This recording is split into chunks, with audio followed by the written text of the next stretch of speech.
The late afternoon sun glinted off the surface of my backyard pool as I carried fresh towels out to the diving board. I'd just returned from a week of training at the Olympic Center, muscles still humming with the rhythm of competition. My daughter, Ava, splashed at the shallow end, her laughter echoing against the fence. Then I saw her, Karen Peterson, our self-appointed HOA enforcer, striding across the lawn in sensible pumps and a crisp blazer, clipboard in hand. She stopped at the pool gate and twisted the chrome latch closed. "Mr. Rivers," she called, voice sharp, "you're in violation of Bylaw 9.4C, unsanctioned pool use. I'm locking this facility until you secure proper certification and pay a $10,000 safety bond." I set down the towels. "Karen, I'm a U.S. Olympic swimming champion. I train here daily. My pool meets every safety standard." I tapped my swim goggles dangling from my bag. "You're welcome to verify with USA Swimming or inspect the lifeguard logs." Karen's lips thinned. She checked her clipboard. HOA rules make no exception for credentials. All homeowners must follow the same regulations. She snapped the gate shut and handed me a notice printed with bold red letters. "Pool closed." Ava stopped splashing and perched on the edge, toes dipping in. "Daddy, why won't it open?" I crouched by her side.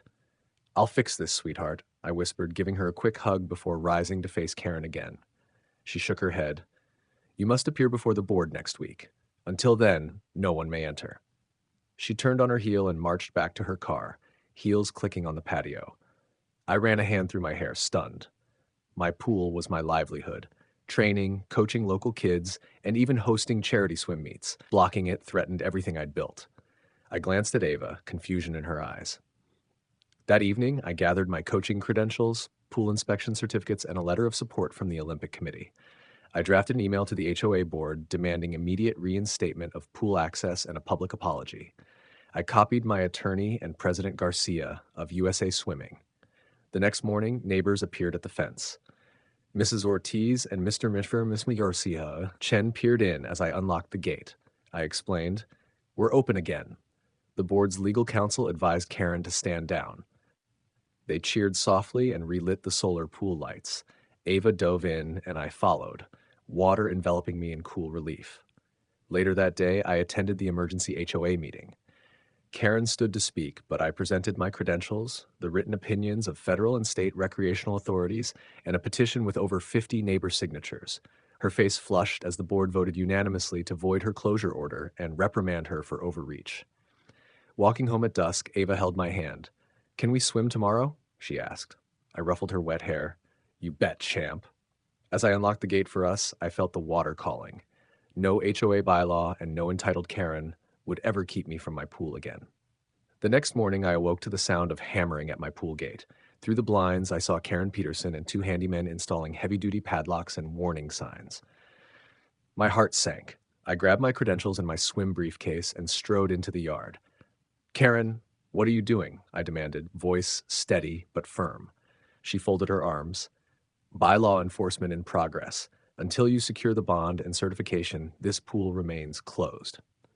End of discussion. I held up my U.S. Olympic accreditation card. These credentials supersede HOA rules that conflict with professional athletic regulations. You can't override federal sports policies. A handyman tapped his hammer. She said no one swims until the board approves. I knelt beside the gate.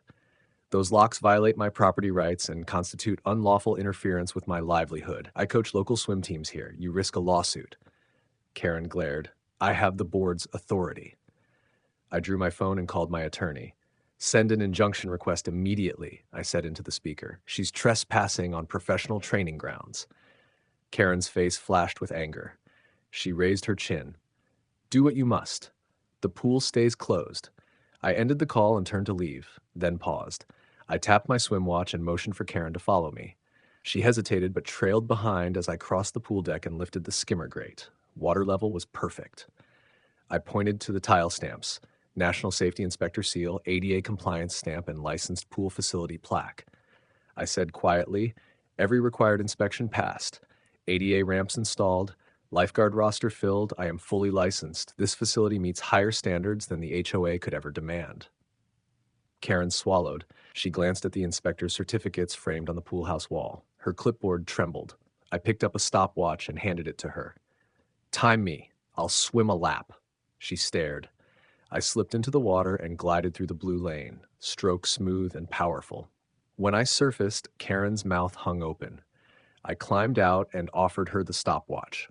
1 minute, 20 seconds, official record. Now call the board and revoke this lockout. She shrugged, surrender in her eyes. She tapped her phone and made a call. Soon, the handyman returned to remove the padlocks and warning signs. I unlocked the gate and stepped inside. My pool, my sanctuary was restored. That evening, I hosted an impromptu swim clinic for neighborhood children. Karen watched from the fence, her clipboard empty.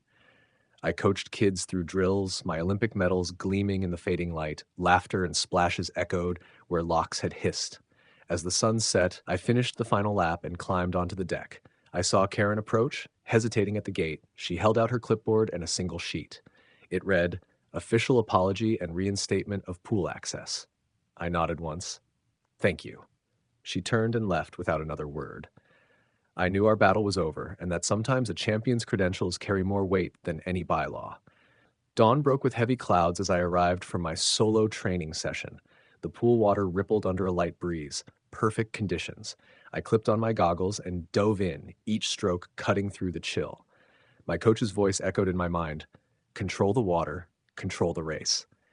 I needed this practice more than ever after yesterday's confrontation. Halfway through my set, the gate clanged behind me. I surfaced to see Karen Peterson striding across the deck, clipboard once again in hand. She paused at the shallow end. "You're still swimming," she said breathlessly. "The board hasn't reversed their decision yet." I reached for my towel and climbed out. "They did yesterday," I replied, handing her a printed email from HOA counsel. "Your lockout was voided, and you issued an apology." Karen's lips trembled. I was out of line," she muttered. "But I heard complaints this morning about bees and now pollen dust. You're endangering allergy sufferers." I pointed to the pool's filtration intake. "Our pool deck is swept daily, and the surrounding flower beds are more than 50 feet away. I've posted no pollen zones and provide masks if needed. I also maintain a weekly cleaning log for chlorine levels and allergen control." She narrowed her eyes. "Those logs aren't signed by the HOA inspector." I lifted my swim bag and laid out the maintenance logs, signed by county health inspectors, alongside the allergen control certificates from the local environmental agency. "State and county regulations supersede HOA guidelines when public health is at stake," I said calmly. Her shoulders slumped. A faint tremor of defeat crossed her face. "I don't know. Maybe I overreacted," she whispered. I nodded. "You did, but I'm willing to move forward if you help me ensure the pool remains safe." I offered her a pen and a fresh log sheet. "Help me sign off on today's cleaning." Karen hesitated, then took the pen. As she signed, I saw her stiffen, her usual poise replaced by a rare humility. She handed the sheet back. "There, today's record." "Thank you," I said. "That means a lot." I rewrapped in my towel. "I'll see you at the board meeting next week, where I'll present our new joint pool safety plan, with your assistance and mine." Karen's gaze softened. I'll be there." That afternoon, I held an informal pool safety workshop for neighbors, inviting Karen to co-host. She arrived early, clipboard replaced by a safety vest. Together, we demonstrated proper deck maintenance, shock treatments, and allergen awareness. Neighbors watched, then joined in, sweeping, wiping rails, and testing chlorine levels. By evening's end, Karen and I stood side by side as the last volunteer left. She turned to me and offered a timid smile. "Thank you for including me." I clapped her on the shoulder. "We're a community. We look out for each other, especially around the water." As the sky darkened, I took one final lap under the pool lights. Water felt forgiving of conflict and pride. I surfaced near the deep end and looked toward the deck, where Karen cleaned up stray leaves. I nodded in thanks.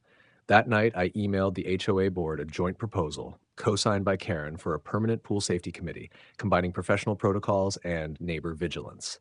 In my subject line, I wrote, "Swimming forward together." The week of the HOA annual gala arrived, and I volunteered to host the swim demonstration, a highlight of the evening events. Under string lights and white tents, neighbors in cocktail attire gathered around the pool. Karen Peterson stood at the edge, dressed in a navy dress and flats, clipboard tucked under her arm. I climbed onto the starting block, goggles in hand. Tonight, I announced, we celebrate our community and pool safety improvements. I dove in, cutting through the water with powerful strokes. As I surfaced at the far wall, I turned and pointed to Karen, who blew a whistle, signaling the crowd to applaud. Her eyes met mine in mutual respect. After my final lap, I climbed out as neighbors cheered.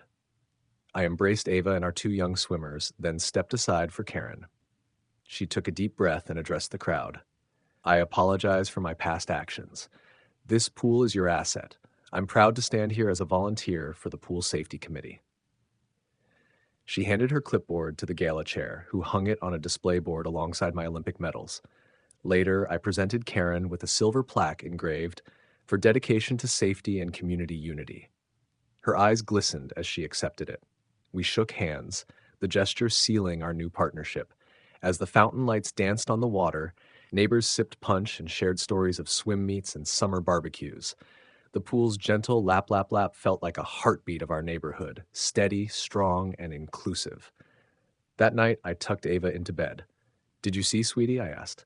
"Everyone's safe, and Karen helped make it happen." She nodded, eyes heavy with sleep. "I'm proud of you, Daddy." Standing at the poolside under the stars, I dipped my hand into the cool water. A soft breeze carried laughter and music. No padlocks, no bylaws gone awry, just community, respect, and the shared joy of swimming. The end.